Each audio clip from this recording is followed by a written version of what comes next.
The digital world moves fast, but real growth comes from real conversations. This is eCoffee with Experts, where marketers and founders share what's actually working in SEO, AI, and digital growth. Grab your coffee and fuel your mind as we chat with top minds about their wins, struggles, and lessons you won't find in a blog post. Brought to you by Digital Web Solutions, we bring real talk to help you grow your business, one episode at a time. Let's get started.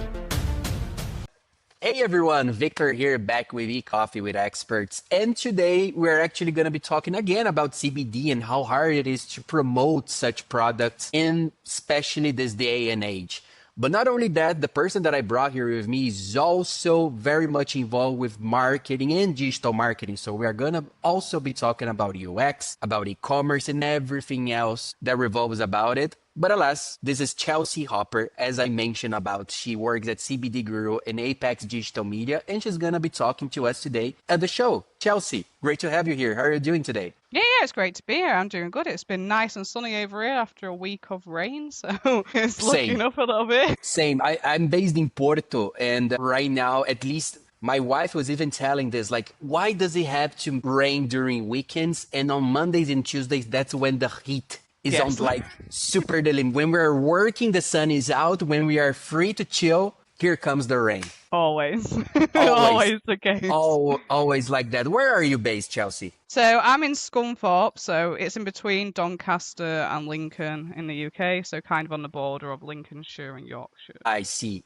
And I imagine that the weather most of the time is like very rainy up there, right? Yeah, it's been getting better the last couple of years where we get like more sun and we don't really get any snow in winter now, so you can tell it's a bit heating up. Well, at least you're fine. At least the air conditioner behind you, is it turned on right now or turned off? No, it's not. But I have got the portable one, which I can turn on if it gets too hot in the office, which is good. Because you don't get that a lot in the UK. You definitely don't. We have a lot of people from the UK watching us, so UK friends, great to have you here. But alas, let's start with what the people want to hear about. So, as I introduced you as both the Ecommerce Manager at CBD and the Director at Apex Digital Media, naturally, I think we could start by making sure to explain to the audience your relation in both roles. Like, what do you do as the Director of the Apex Digital Media Agency? What do you do as the Ecommerce Manager? Do they overlap each other? Do you work together? Then just give us a little bit of a summary of who you are.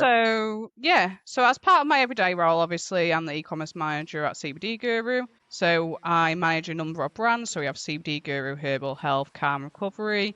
That involves me managing all of the websites daily. So updating and optimizing products, looking into SEO. Also Amazon. So we have Amazon vendor as well as Amazon seller. So I manage both aspects of that. So the logistics of getting Amazon vendor orders out every week, and putting them into the Amazon vendor system, making sure they're shipped on time, dealing with the payments and accounts from that side of things, looking at the buying ads on Amazon alongside creating A+ content, videos, doing shops, managing the brand registry for all of our brands on Amazon. Yeah, so basically running every aspect of the e-commerce sales side of things. I also deal with the customer service from the website from Amazon that comes through, which is a very important part. So I'll deal with the logistics of that. So fulfilling the shipments to customers through our website, dealing with their inquiries with regards to that, and then looking at marketing, the way that we can market. So because it is hard with CBD products, we do deal with a lot of affiliate channels. So that helps a lot with our marketing process, because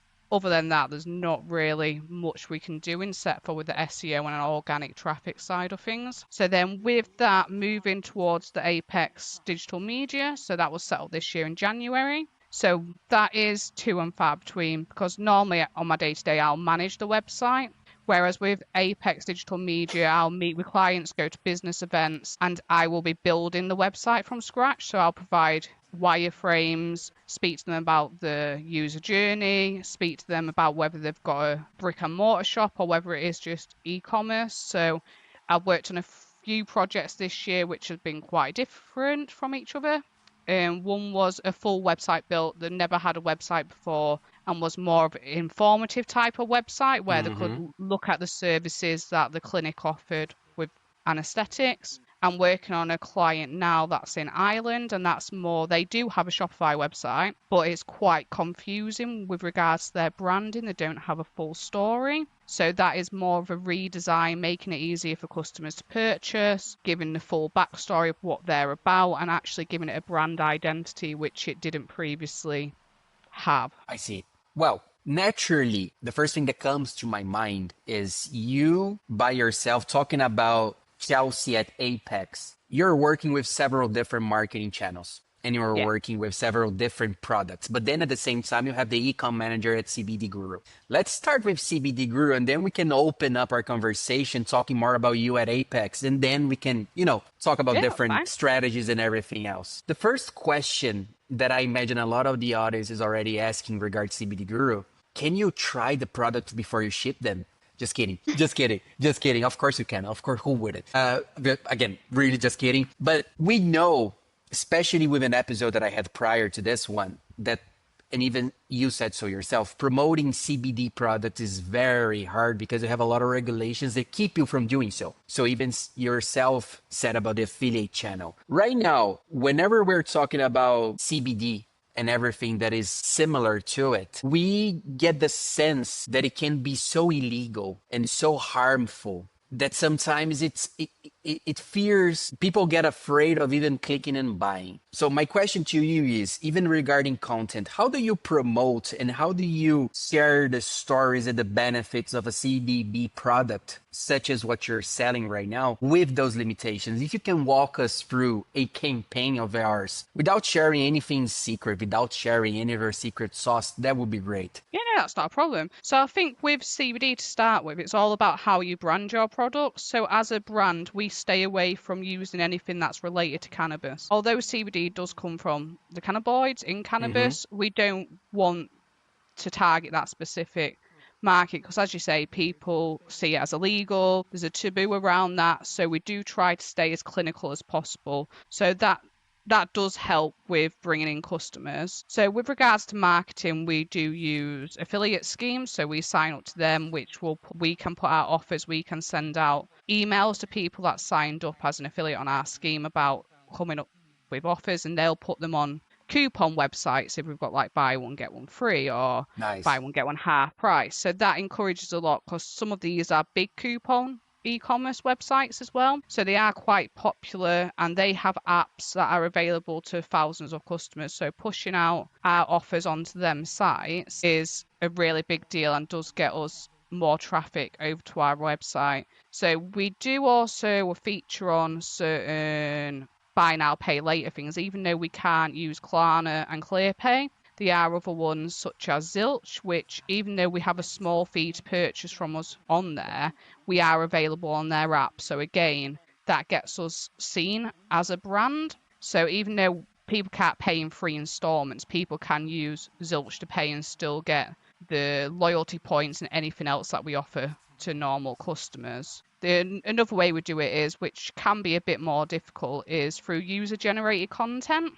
Okay. So you have to be very careful with this, though, because you cannot mention CBD. You cannot show our CBD branding. So it has to be done in a specific way. So you do get people that send it in and you're like, we can't post this. It needs to be done this way. You can't say this because of legal reasons. So it does take a lot of effort and work to get them aspects of marketing put into place. So we would reach out to people initially. Sometimes we would send people free products and then they would send us videos in return for this, and then we would have to look and monitor what's in them, either cut them down, edit them if need be, and then we can post them onto our social media sites. But other than that, we wouldn't be able to do paid ads. We wouldn't be able to do boosting on that ad. So it would only be our specific followers that would see that and people that can share it.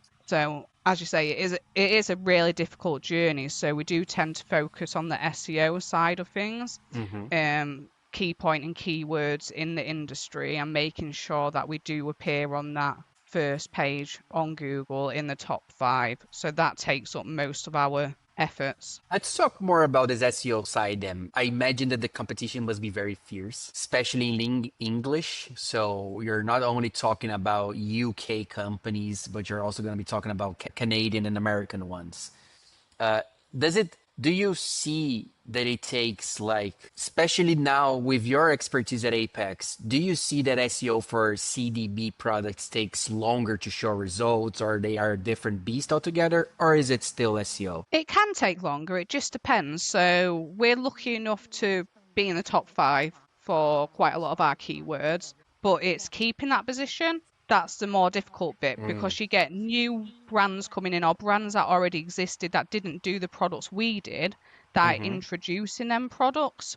And to get them, it's more about the quality of backlinks that you can get as well to bring your domain authority up. So it doesn't matter if your CEO, our CEO, is between 92% and 100% perfect for our things, which is why we are in the top. But you get new competitors in that will do paid schemes with celebrities and stuff like that, get quality backlinks, which brings their domain up quite a lot more.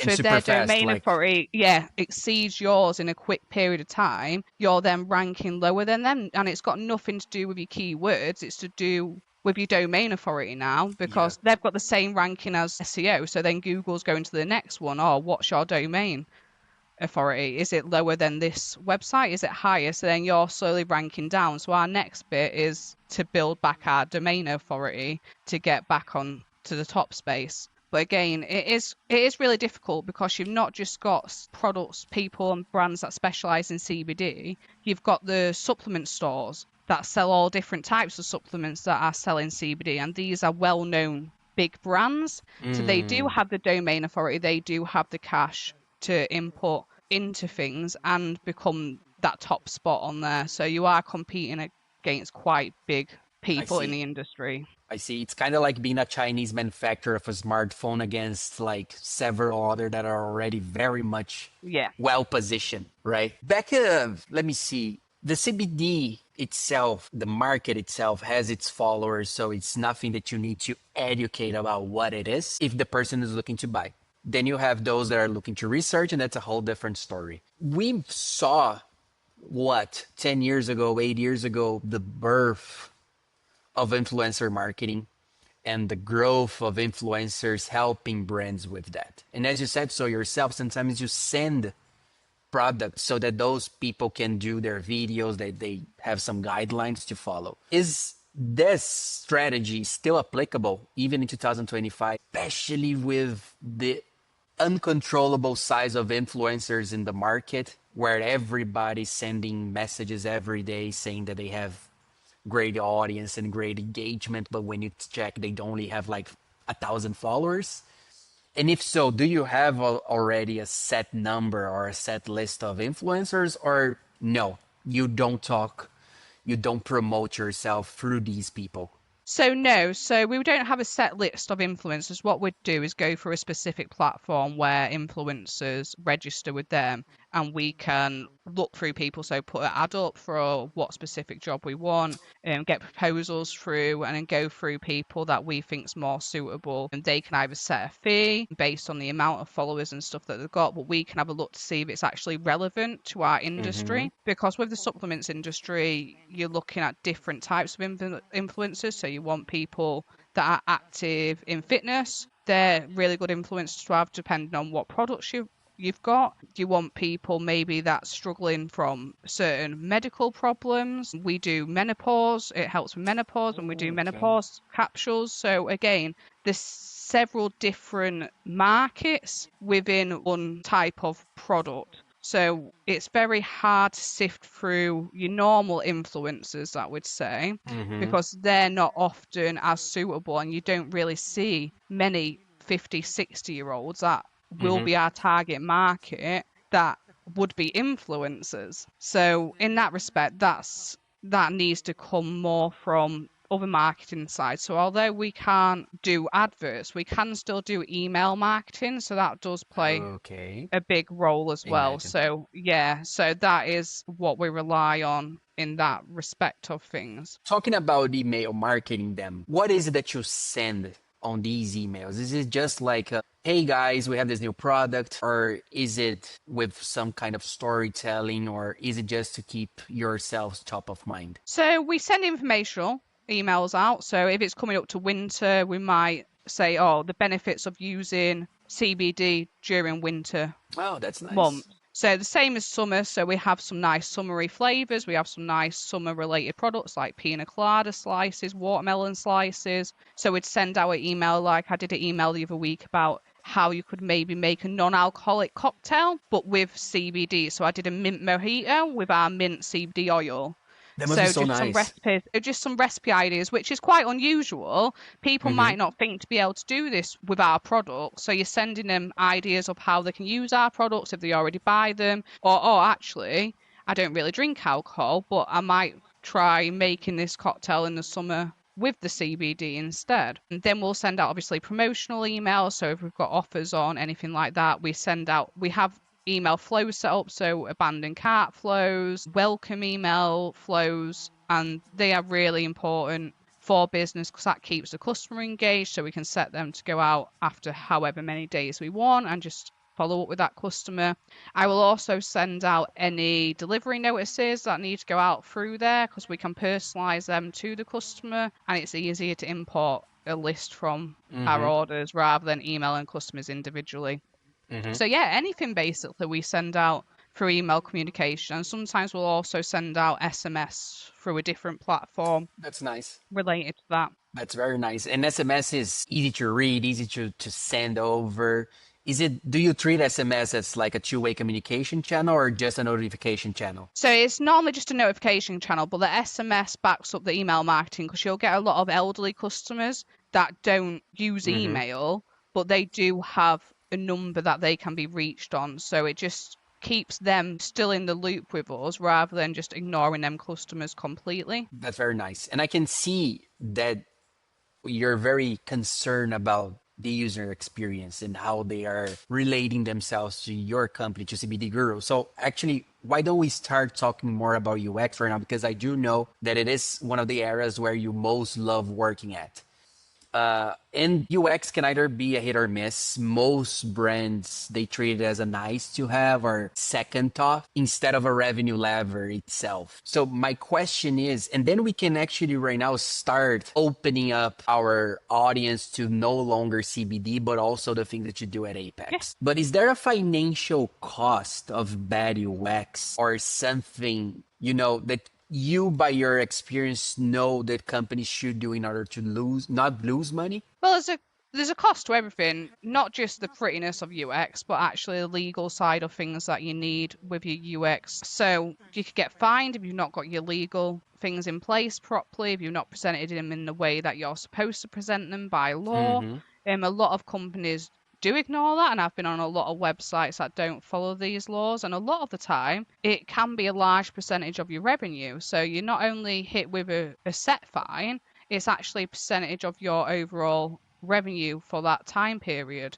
So whether you're a small company or a large company, that can hit you quite hard, because if you're a small company making less than £1 million, a 20% is less than what you are if you're making several £1 million. So it kind of hits larger companies just as much as what it does small. And you are losing customers as well. So if customers are going onto your website, this waiting 30 seconds, the page isn't loading, they're just going to bounce and go somewhere else. So you've lost a potential customer because your website's not loading properly. If a customer's already on your website and it's loading fine, but they can't navigate to the information that they need to navigate to, again, they're just going to go to another brand because there's loads of brands selling similar products to what you are. True. And if they've searched, especially in Google, all you have to do is click back and just click on the next one in the list on Google to search for the same product you're looking for. True. So they're not going to wait around for you. A customer goes normally looking for a specific thing, and if they can't find the correct way or can't find that information, can't find that on your website, Just they've give up. gone. Yeah, they just give up. Yeah. Why would Everything's they easy bother? accessible. Yeah, exactly. Everything's easy accessible nowadays. Just go on the Amazon app, just download something else, go to the local store. It's just one of them things. If you don't secure that customer then and there, you've lost them. They might come back at a later date, but you have lost them. Yeah, yeah, you have lost that sale at that specific moment. What are some of the other UX mistakes that you see, especially from those companies that approach you at Apex saying, "Hey, I need help"? So from the people that's approached me either as just me before I started up Apex or through Apex, again, it's a lot of legal issues. So I can go on their websites and see legal issues in mobile friendliness and responsiveness. So I always have separate banners for mobile and separate banners for desktops, but you find a Perfect. lot of companies don't do this. So they're using the same banner for desktop, and yeah, it looks really pretty on your desktop and when someone's working at work in the office, but then when customers are going, actually, the bit where you've got your offer on can't be seen on mobile, or your button's in a different place and it doesn't fit in the banner, or your button's covering up your text in your banner because it's not in the correct position. And that is also leading to call to actions. Your call to actions are poorly placed. So in this instance, it's a bit of both. Your call to actions poorly placed, and you haven't factored in the fact that it's not responsive to mobile. So your call to action might have been in the right place, but now it is in the wrong place. Your banner can't be seen properly, and that's the first thing that you see on the website. And then you're scrolling down, and people have a confusing navigation as well. So I would drop it. yeah, you tend to find that a lot of businesses design for them what they think. So having worked in construction industries and things like that, they are very knowledgeable items that are sold. It's not just like DIY screwdriver sets or something like that. And all that information comes from the professionals that work in that industry. And they place products into categories that they think they should go into. So it's not what a customer will go into. I don't understand, oh, well, I want to do this, project on my house. I've looked on Google, I've looked some YouTube videos, it tells me that it needs this specific tool. To me, I want to do my outside brickwork. So I go onto a website, I'm looking for something to do my brickwork. But it's in a completely different category to what I'm expecting it to be in, because these businesses aren't thinking the user actually has little information about these products. They're not going to automatically go, it needs to go into mortar raking. Do I know it's mortar raking? I just know there's bricks on my house that I need to do something with. Yeah. So it needs to be categorized easier, labeled easier, and SEO simplified and no jargon within your products, all over your website. You've got to treat it like the customer doesn't know what your product is. You're telling them what your product is, but in a way that they understand it, not what you think they should know about your product. It's about what they will need your product for, why they are purchasing your product. So they're purchasing your product as a tool most of the time, or something to use. So you need to understand their pain points of why they are coming to you in the first place for that. Understand their journey of what they're going to use your product for and tap into that potential rather than going in thinking, actually, we've been doing this for 50 years. We know what we're doing, and not open to the changes in the markets and how customers are purchasing. You tend to find like a lot of companies, like restaurants, stuff like that. So I'm going out for a meal, my friend's asking me where I want to go. You go onto their website. The first thing you want to do is look at a menu. Yeah. And it's surprising at how many restaurants don't have a menu online. And if they do have a menu, it doesn't have the prices on. Like, it's just these simple things that put customers off going to you, because everyone looks on the internet nowadays before they go anything. They plan the journeys on there. Before they go on holiday, you book activities on there. So if all the information is not available for you to pass over that money, then you're just going to look elsewhere, as I say. Yeah. So yeah, you need to provide the customer with what they're looking for, and to know that, you need to know your market properly. And a lot of companies demonstrate that they don't actually research what a customer wants effectively to be able to put that across, or they just don't care, which I think it's a mix of both. I'd like to think that isn't the case. Yeah, I'd like to think they're just a bit ignorant to what they need and don't understand properly e-commerce. Look, if they all knew what they wanted, you wouldn't have a job at Apex. I wouldn't have a job at AWS. So it's good that they don't know, and they know at least where to look for. So this brings me actually keeping on this conversation. For those that usually don't know what to do, they can either go directly to Amazon, and it's going to be way more simplified, right? Because everything's already going to be set. And by set, I mean the journey, as we were talking about, making sure that it's mobile friendly, desktop friendly. Yeah, so everything in that respect is set. I know that the rest is also a little way more complex actually, but yes, the basic of it all is going to be set for them. But there's also the route of going Shopify and then creating it from scratch. My question is, when does it make sense to go Shopify against Amazon if they should choose between one or the other? Because I imagine that the best case scenario is having both. Yeah, I wouldn't recommend having Amazon without having a website in place because there's lots of brands available on Amazon. Having that website separate from Amazon builds brand trust. And It makes authority, which is people great. understand you're legitimate because if they go away from Amazon and search you, you are Mm-hmm. there. It just builds that rapport with customers rather than just having a brand on Amazon that could be anywhere in the country and selling any products and you're not really trusting them because there's a lot of other sellers Yeah. on there. If that makes sense. So I would always recommend having both just because of that trust with your customer. And what are these brands then? The ones that are doing both? I imagine that some still get some things wrong, or maybe consistently getting those things wrong. Is there a case where you can share with us right now? Again, no need to disclose market who it is, but do you remember a case maybe at Apex where they already had both Amazon and website, but they were still getting things wrong? I've never had an experience where I've had both and they're getting things wrong. I've had experience where customers have had websites, their products are on Amazon, but not sold by them. So they've had issues in that respect and things have gone wrong because of the separation between them and their actual brand on Amazon. But if companies did have both Amazon and a website and things were going wrong, Amazon might not be the market for your products. Yeah, This is the that's true. thing. You've got to research if your market's saturated.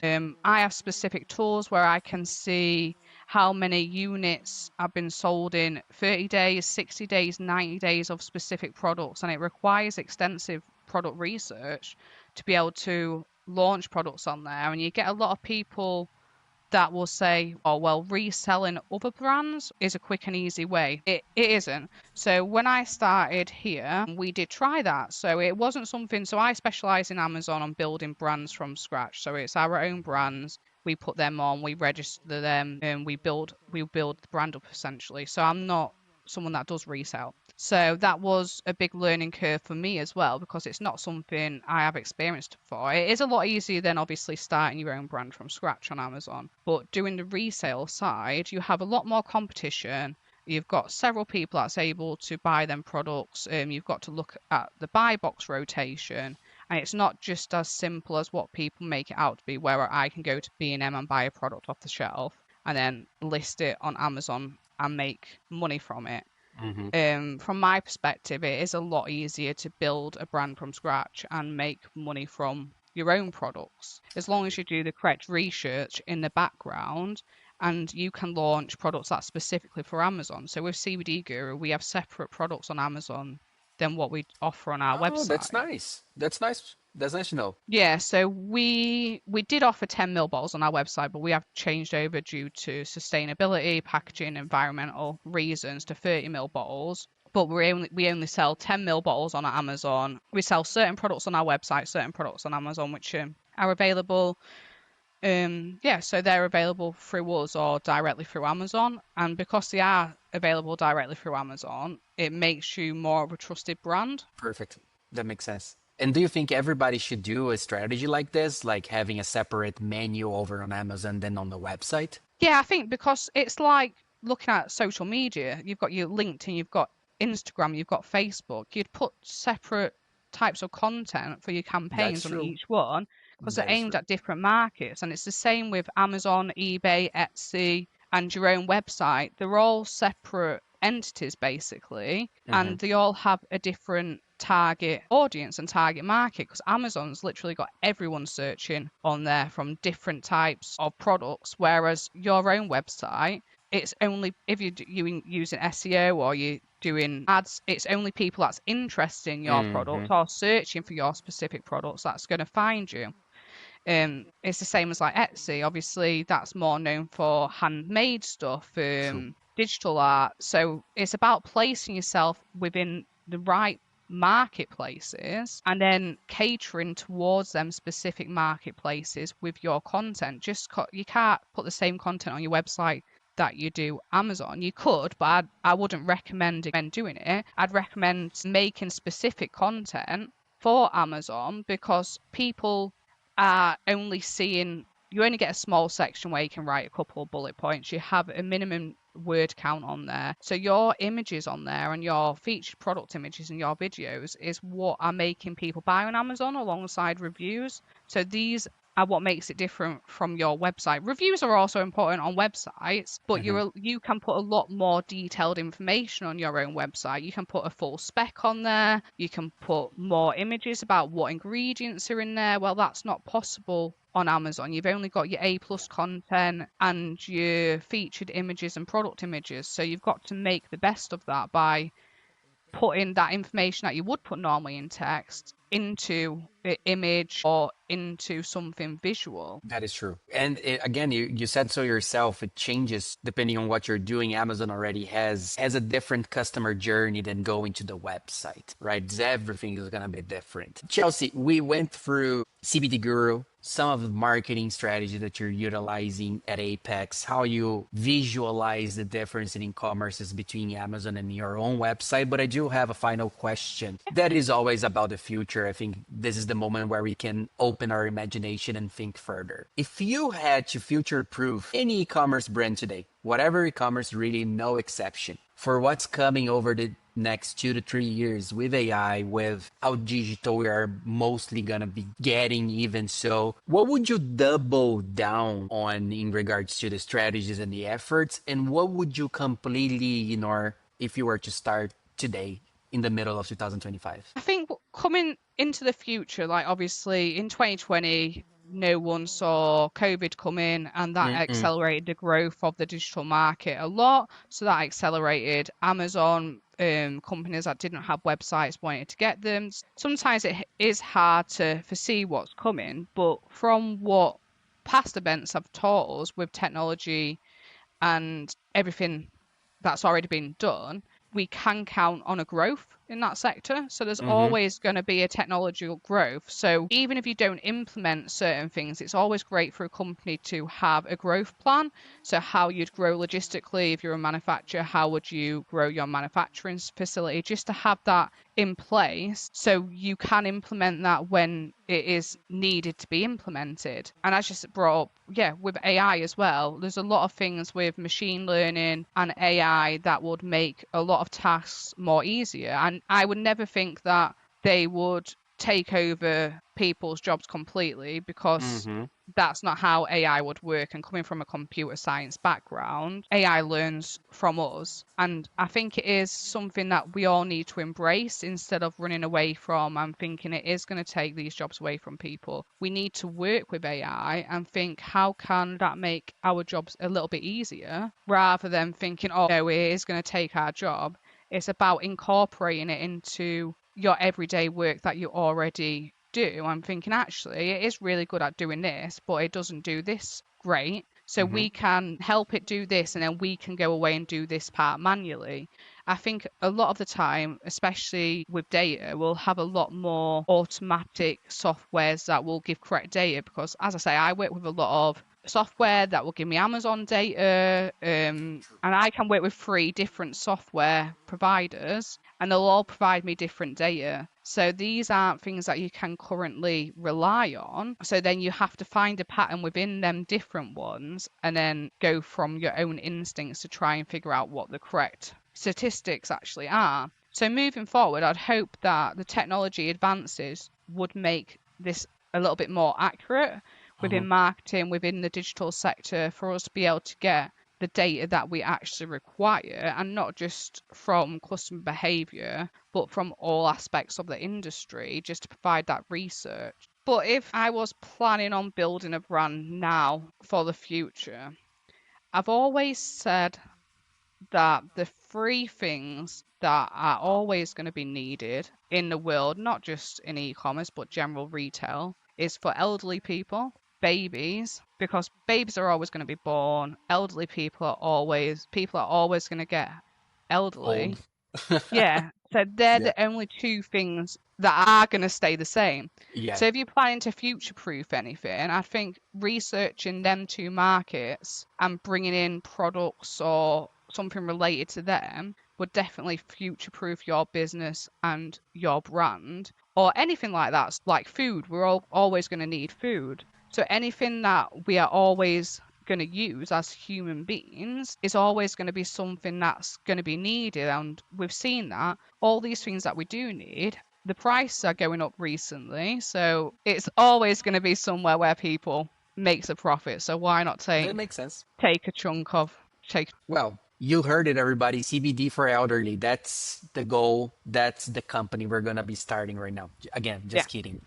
Chelsea, you were great. Thank you so much for All sharing right. everything. It was just a pleasure. Such a nice person. Again, knowing more about how you see e-commerce, especially with CBD Guru. It's not a content that you find every day. So thank you for sharing. Thank you for your It's great to be here. insights. If you want in the future, we're always gonna have our doors open for you, and we can always talk more about e-commerces and how AI is helping e-commerce. We're always gonna have things to chat about.